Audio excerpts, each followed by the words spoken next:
Hi Linda, thanks for letting me send in a video to you. This is my dad and my sister.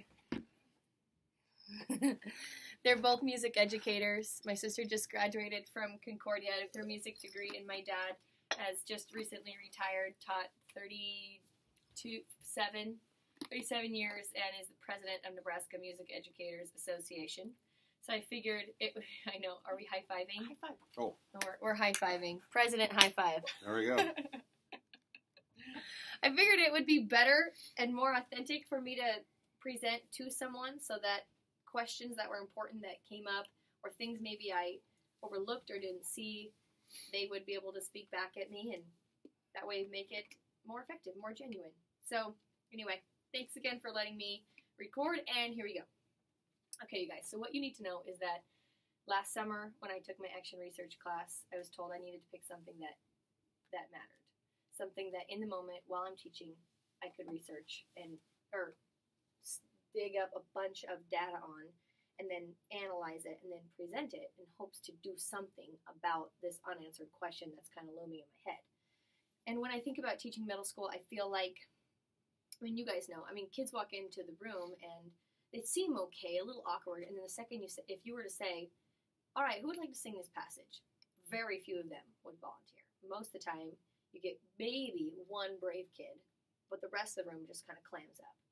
And even more than that, back when we auditioned for American Idol, it was the second time I had done it. I thought I had my head together. I thought I was experienced, and I got down there, and the alien of fear invaded me, and I was shaking and out of control, and my throat was drying up and closing up, and I was so frustrated as to why someone that was a practiced musician could walk into a situation and be completely afraid when she thought she had it all together. And so I decided to dig into what could I do about it, and so I came up with this big overarching question that I needed an answer to. What is the power of music education to be a forum for helping student confidence and overcoming fear? I kind of had 5 or 6 questions that were underneath that big umbrella that needed to be answered to guide me to that answer. Just a couple to hit on them quickly. What are inhibitions that students bring in? They walk in the door, they already have these inhibitions. What are they? 2, what strategies are most effective for music educators in helping students overcome those? 3, what is unique about the music education's full brain learning emphasis that, you guys know. Number 4, what is the consequence of music education's full brain learning emphasis on personal development and confidence of students? And 5, as students gain greater confidence through music education, how will that impact their learning? Not just in my classroom, but in everybody's classroom. And number 6, what are systemic barriers that complicate what music education can offer for students? Systemic barriers would be things I looked into, like class sizes being too large, like 60 kids to 1 adult. You can see the room and know what you need, but I can't get to you. That type of thing. Okay, so I'm going to give you a little bit of the context of my school, and so you kind of have an understanding of the type of students and what I did. So the demographics were 325 students were surveyed. All 325 students took a pre-survey, which is this chunk. Do you want to see them? Sure. Sure. And all 325 of the same students took the post-survey. And my little notes will fall out of them, but and we'll kind of talk through what that was, but that was in the fall of 2015. 42% were male, 58% female. 30% 8th graders, 6th graders, 32% 7th graders, and 38% 8th graders. So it was pretty even in gender and grade all the way through. 201 of the students were white. 115 students identify Latino or partially Latino. 6 identify as African American, 2 identify as Asian, and 1 identifies as Russian. 45 students started the Confidence Journal, which I'll explain to you later, which looked like this. 45 students started it. 30 of them made at least more than 1 entry. 24 students attended a focus group, which I called the Fishbowl. There was an even representation of kids 6th, 7th, and 8th grade there. I'll explain the fishbowl to you later. All right. Cool. So I'm going to tell you about the data tools, the things that I use to actually collect data. One, last summer I did a literature review, which was required for the class that is like the predecessor to this one that I'm taking right now. And I basically had to do a ton of peer evaluated journals and find answers to those 6 questions that kind of guided me to my answer. And all of that was a big, I typed it up and presented it or put it in my project for the previous class, and all that went to helping me find some answers. I did the pre-survey, so let's look at this pre-survey. So every single student got this. The first question was, once you look at them, so I don't have to read them word for word, but you can kind of glance through them. Every kid was asked, what music experience have you had prior to today? Check all that apply. So we talked through this also. I didn't just give it to them and say, turn it in when you're done. I read it with them, explained the questions that they had, and tried my very best to be very neutral. I know that's really hard for people when I really did not want to give any inflections. So I was trying really hard to be very neutral and not positive, not negative about any of these experiences. So they checked what they applied. Do you consider yourself a musician? And number 3 was, do you consider yourself a music performer? And I had to explain that to them. Like, a musician is someone that says, yes, I purposely study reading music. I purposely do this. And then I thought that being a music performer was different because some kids like the performance aspect, but they don't really like the study aspect. So I tried to kind of talk them through the difference. Number 4 was, how long have you considered yourself a music performer? I wanted to know on the very first day of school with every kid, are you sitting in my chairs right now feeling like a musician, a performer, and how long have you felt this way? And so that's what that question was for. Then number 5's question was mark on this scale how much you enjoy singing alone, which meant, and I explained to them, by yourself when no one else can hear you. And so they would mark somewhere on the scale from not at all to love it, and then they would tell me why. If I asked you to sing a song in front of others today, how would you respond? And they had a variety of options there, and an other option in case their answer didn't fit. On the back, it was, what are some of your specific fears? List as many as you can, biggest reason first. And so they wrote their reasons there. Why do you suppose that you have those fears? Where did they come from? Some kids kind of looked at me like, I don't know. And then some kids actually were, cognitively understood it and thought back and actually had some pretty good things to say. Number 9, how do you feel about overcoming your fear of singing in front of others? So the options went from, I don't want to face the fear. I wish I could. I don't know how. I've tried overcoming, and I've made some progress. D is like, it's really just a little bit of nerves. I can easily overcome it. And E is, you're just not interested. It's not that you're afraid. You just don't want to. Number 10, what's the biggest reason why someone might be afraid to sing in front of others? Make your best guess. Like a general overarching, what's your best guess? And then the last question was, do you want to help me with my research more by filling out a confidence journal? And so of all the kids that filled this out, I think, like I said before, 45 kids actually came, and their parents had to get like a parent waiver for them to use to do the confidence journal. So the kids who brought the parent waiver back and took a journal was 45. So that was pre-survey. Let's see here. Yep. So the details of that, I think I already told you all this.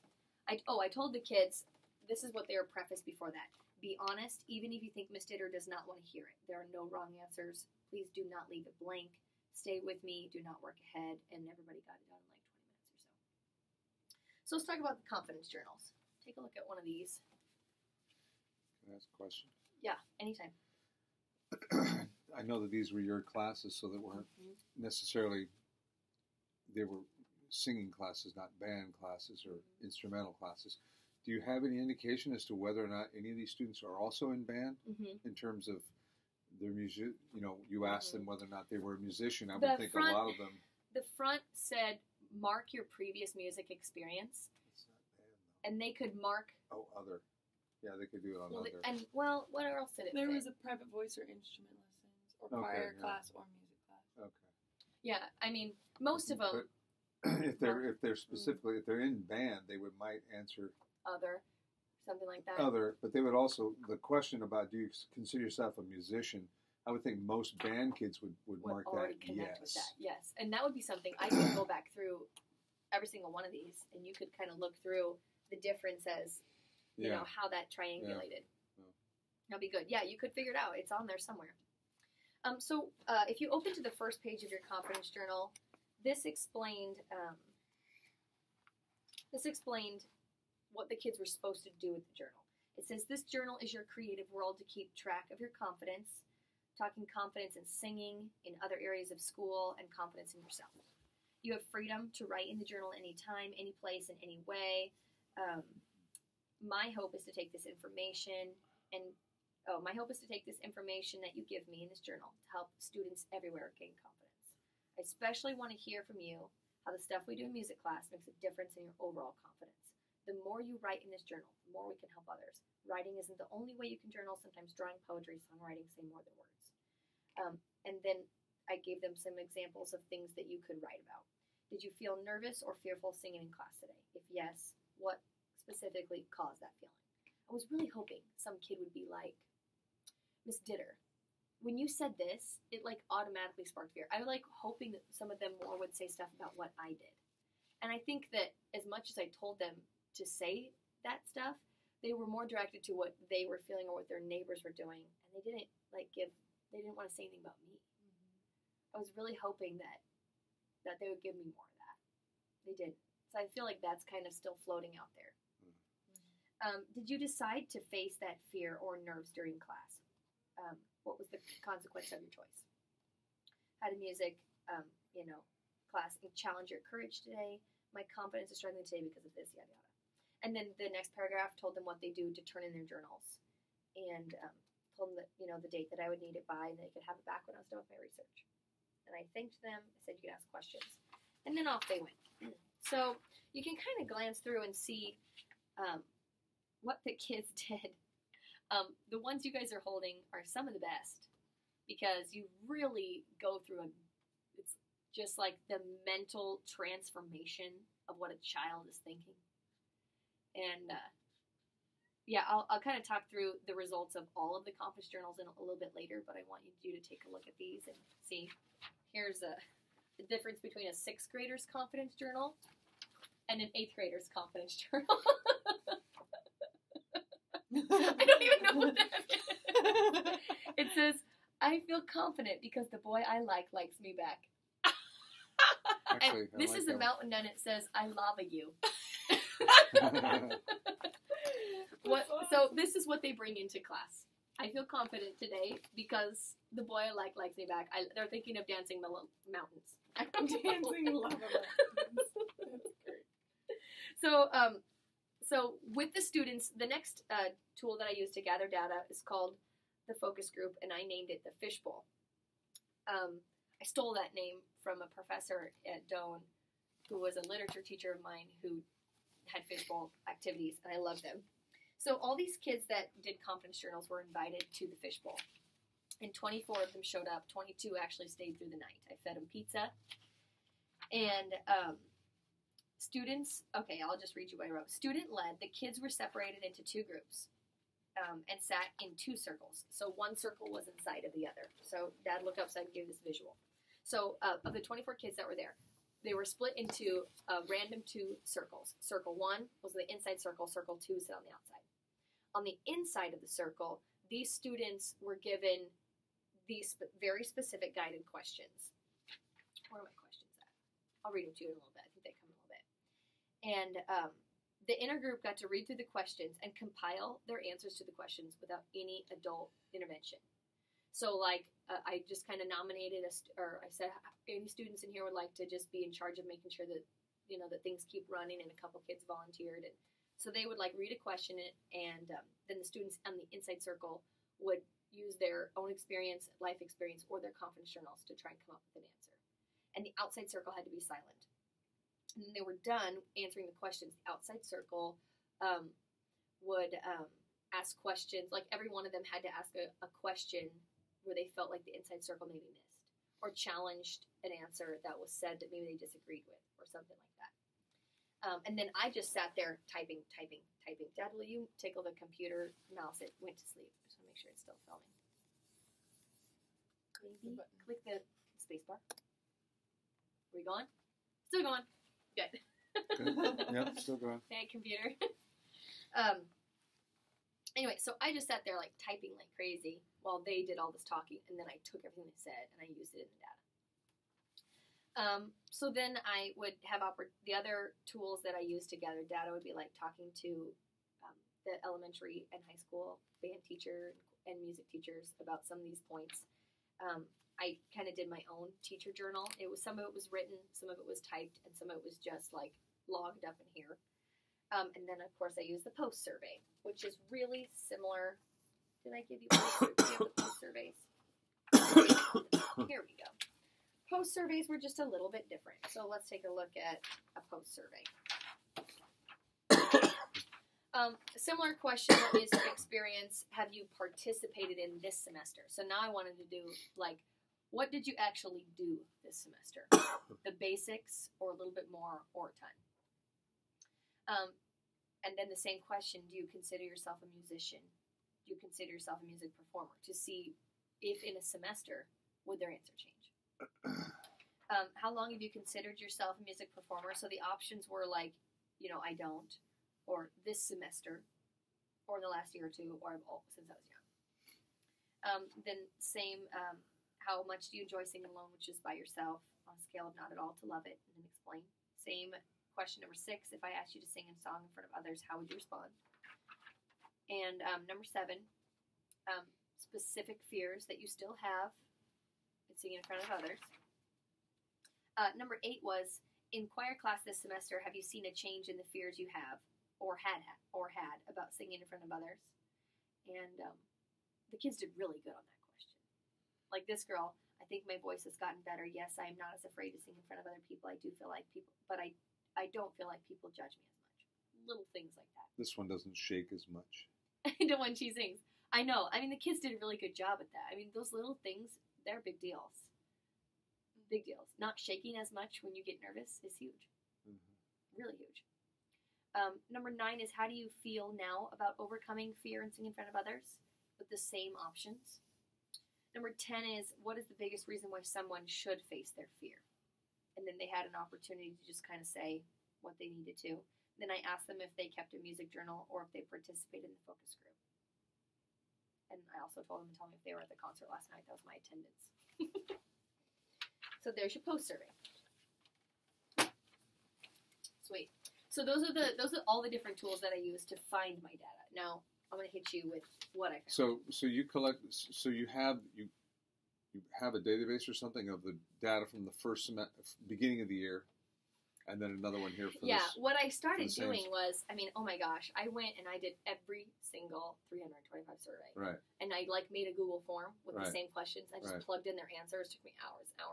Yeah. And then talking to my professor, she's like, you can take a sample. Oh, yeah. I'm like, oh, duh. Yeah. A sample. A random sample.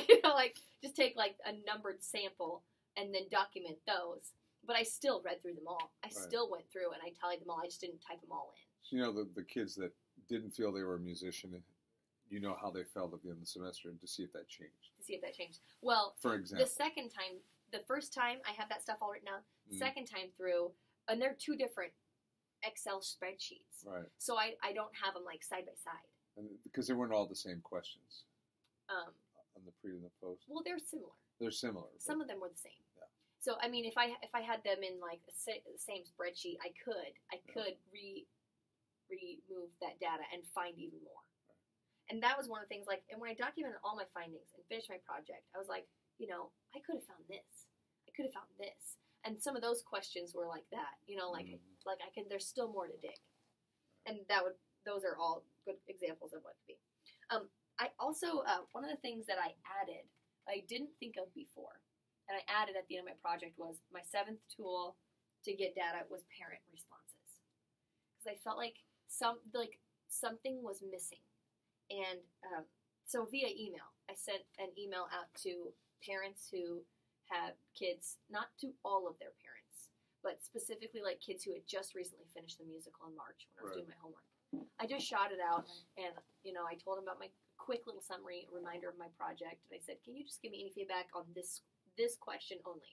I'm like, please do not send me like I in a nice way. I said something like, I'm not trying to fish for you to give me a compliment. I genuinely want an answer to this. How has being involved in the CMS musical affected your child's fear of performing or overall personal confidence? And then I got some amazing responses. I'm sure you got great responses. Yeah. And I'm like, that was the missing link. That was it. Stuff the kids couldn't put into words because they don't even see or can't really explain to me what's different. Mm-hmm. They just feel but it. Their parents can see it because they don't see that until all of a sudden they go to the show and they go, oh my gosh, and then they can see it. It's plain, very clear to them. Yes, and the parents can really articulate the change, where the kids can't really say that. They say I don't shake as much because they're living in it, and so they don't notice it as much. But a parent would. Yeah, so I was so glad I did that because that brought a lot. Great. Okay, let me hit you with what I found out. Okay, so the first thing that I was once I gathered all the data, I looked for themes that popped out, like something a lot of people said, and I just documented that. So the first thing that came out was student inhibitions towards singing. So when they come into class, things that they're afraid of fall under 6 basic categories. And here's a little, you'll see this, Linda. There's like 2 big boxes and then 4 small ones. You guys can take a look at this. The big boxes show like how much percentage like that made a difference, and then peer, then like the smaller boxes were how much they said, so it's kind of like sized or whatever. So the 6 categories were self inhibition, like you yourself made that up in your head. Second one was peer influenced, then the class influenced, family, teacher, and then like a small other category. So number 1, self. Regardless of age or gender, a resounding response from the surveys indicated high levels of self-doubt. When the students were asked if to list any fears of singing in front of others, over 75% of the student responses made remarks like this. I don't think I'm any good at singing. I'm not brave enough to try something like that. My voice will crack or break. I won't remember the words. I mean, that was huge. The second biggest one was peer. 85% of the students surveyed stated that they have at least some fear of what other students are thinking or what they will do or what they will say in response to their singing. Words like peer judgment, shaming, making fun of me littered the surveys. It was just astounding.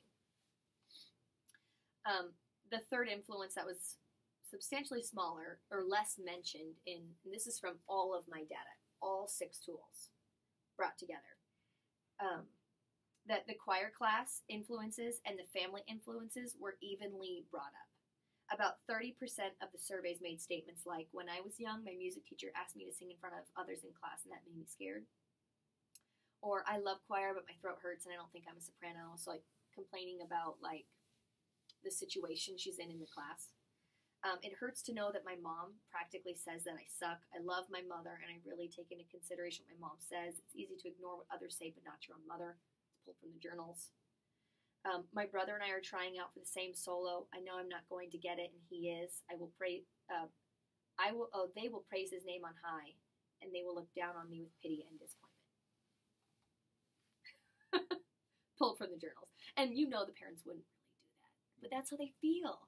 They really think they're up in their head, But they think it's happening. So next, the fourth one was teacher influences. They were only mentioned 7% of the surveys, like being called on by teacher scares me, or I don't want to be rejected by my teacher, makes me nervous to think I might let her down. But I really feel like with the parents and the family and the teacher, they weren't really readily thinking about that. I think they were more focused on themselves and their peers. If I really made them sit and think, I bet it would be a little different. But who knows? Other category hit was only 3%.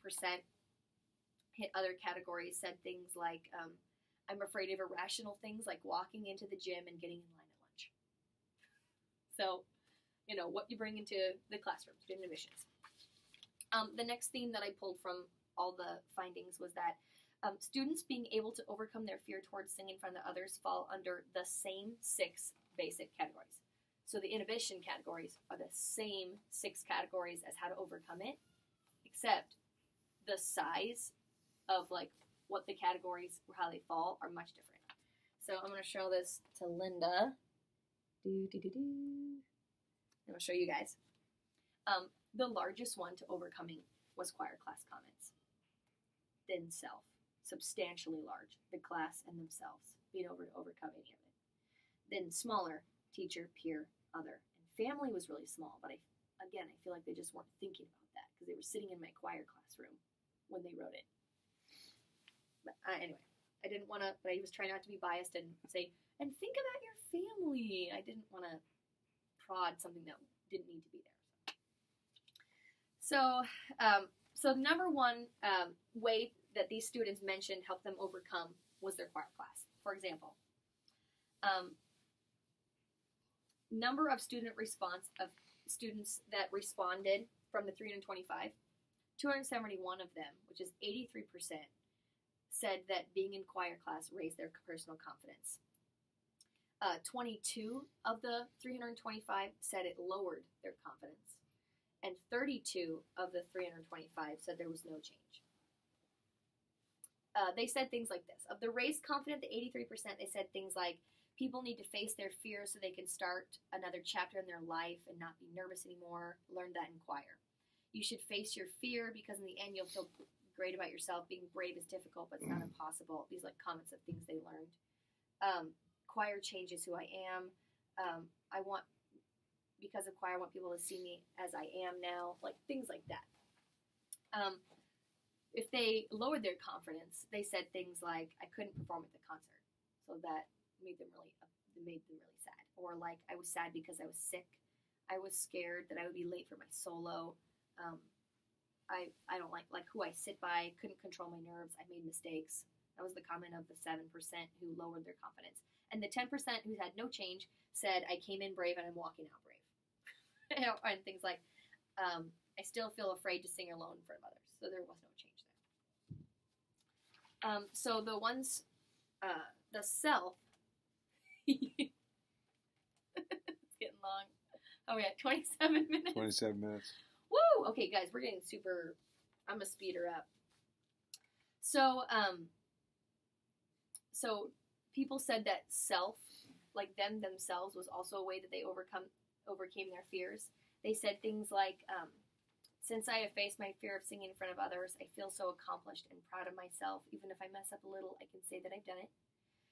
They said 30% of the responses said that what the teacher did helped them overcome.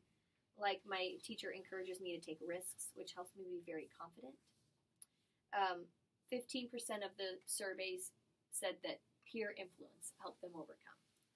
Comments like, as the year went on, I got to know my classmates more, and that made me feel more comfortable. When I saw my classmates being brave, I started to realize I could be brave too. The 5th category was something other, like referencing quotes and song lyrics.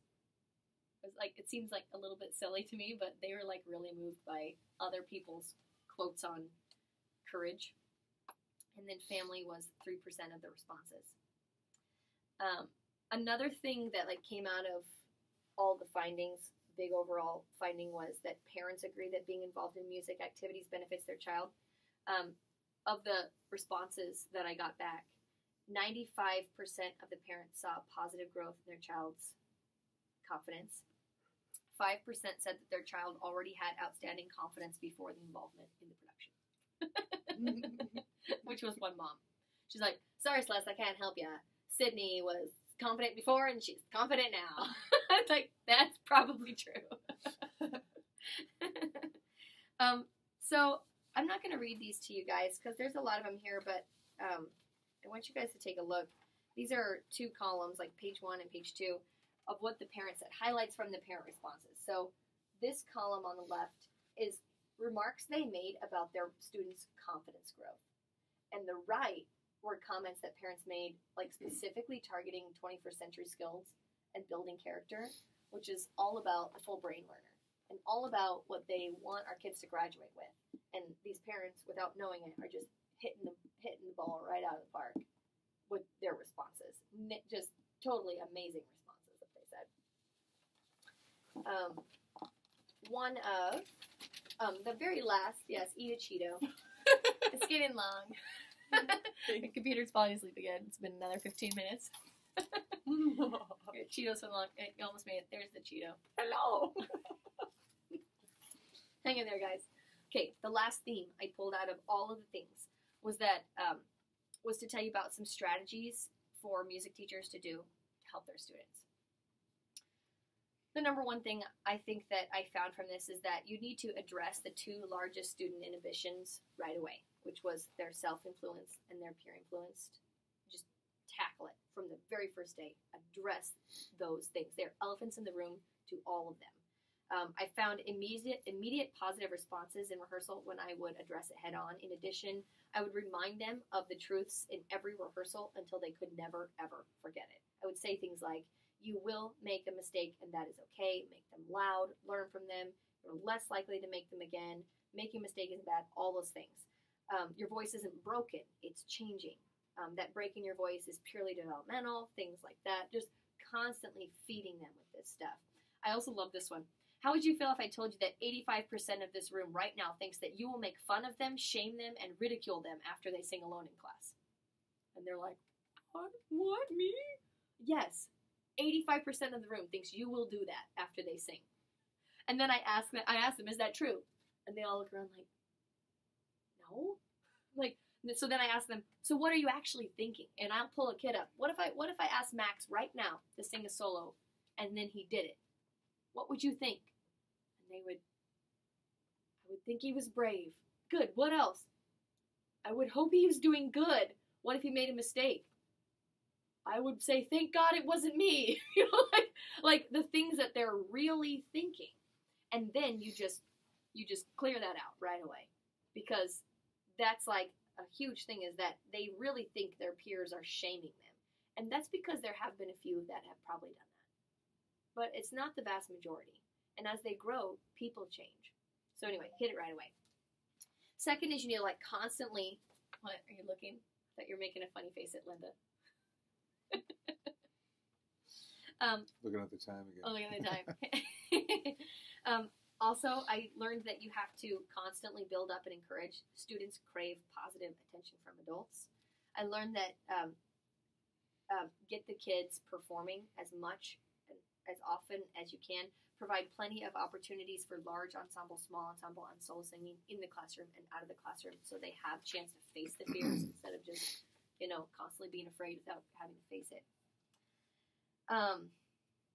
So I'm almost done, you guys. I'm super close. I'm like 60 seconds from being done.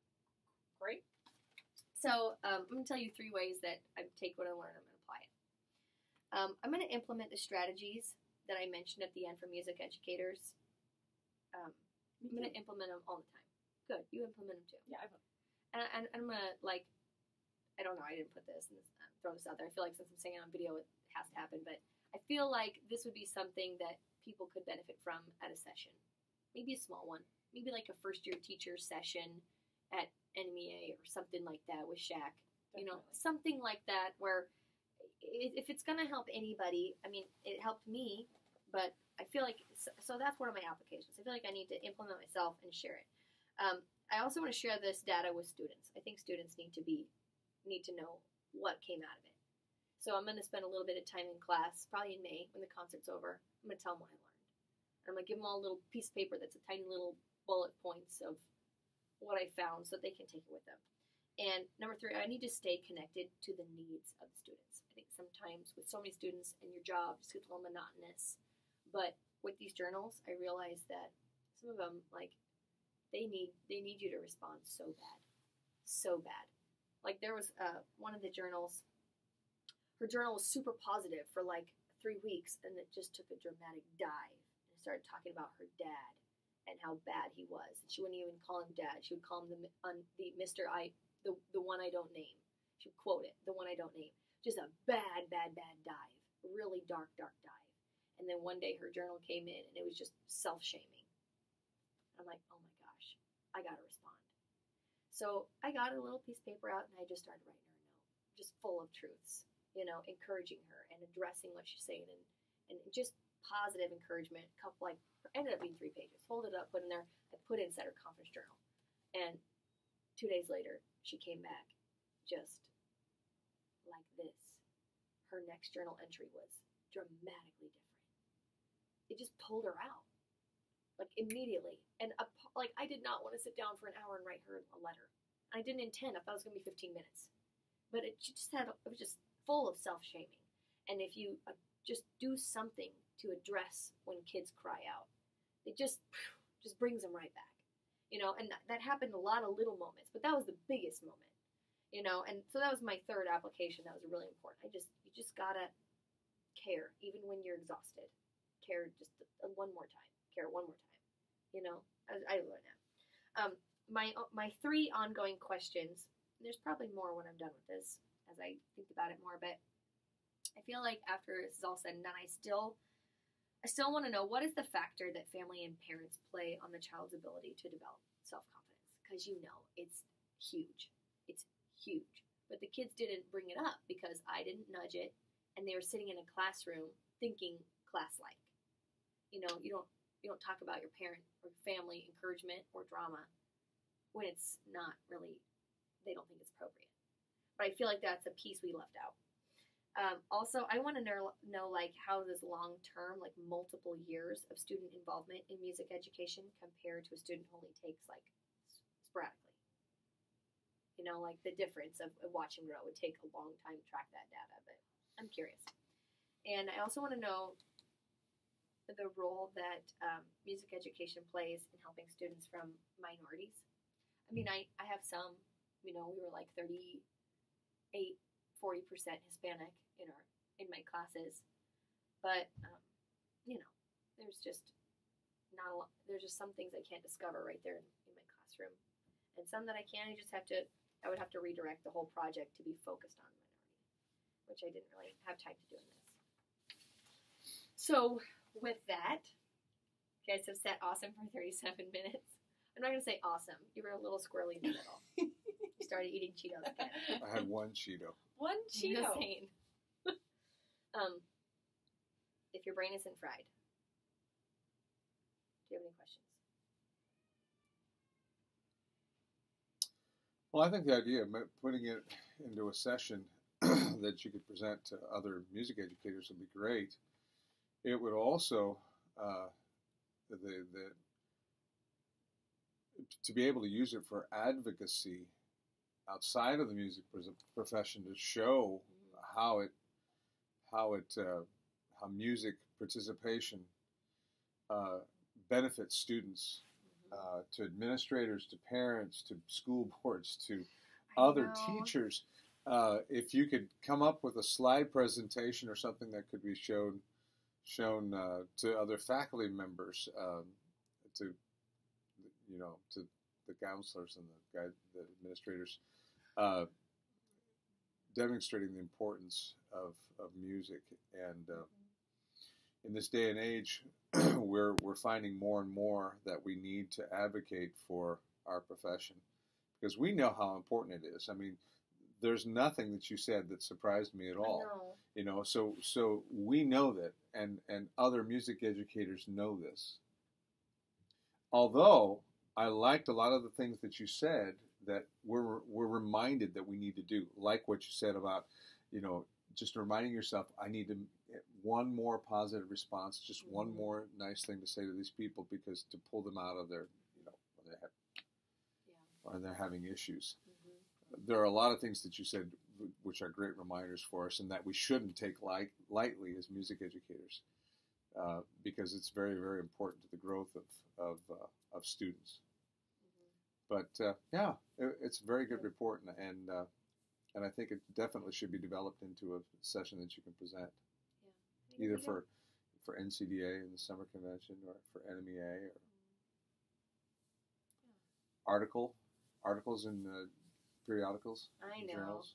My professor wants me to do that. Yeah, that's a good idea. I know. Okay. Thank you for coming. Thank you for being here today. Cheeto, anyone? Dr. Callback, would you like a Cheeto?